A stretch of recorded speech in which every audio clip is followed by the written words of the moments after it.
হাসরের ময়দানে একজন বান্দা একটা নেকির অভাবে জান্নাতে যেতে পারবে না। তখন আল্লাহ তাআলা সেই বান্দাকে বলবে, তোর তো একটা নেকি দরকার জান্নাতে যাওয়ার জন্য, যা আমি আল্লাহ তোকে অনুমতি দিলাম। এই হাসরে তো তোর অনেক আপন মানুষ আছে, আত্মীয় স্বজন আছে, অনেক মা বাবা আছে, ভাই বেড়াদার আছে, হ্যাঁ, অনেক বন্ধু বান্ধব আছে। যা, কারো থেকে যদি একটা সওয়াব নিয়ে আসতে পারস, আমি আল্লাহ তোকে জান্নাত দিয়ে দিব। সুবহান। এবার আল্লাহর হুকুমে ওই আল্লাহর বান্দা সর্ব জায়গায় যাবে, যেখানেই যাবে সেখান থেকে ফেরত আসবে, কেউ ওনাকে একটা সওয়াব দিতে রাজি হবে না। আচ্ছা বলেন, এই হিকমতটা কার? জোরে বলেন কার?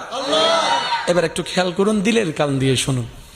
আস্তে আস্তে আল্লাহর হুকুমে, আল্লাহর কুদরতি প্ল্যানিং এ ওনার সাথে এমন একজন মানুষের দেখা হবে, ওই মানুষটা বলবে, কিরে তোর চেহারা এত পেরেশান, ব্যাপার কি?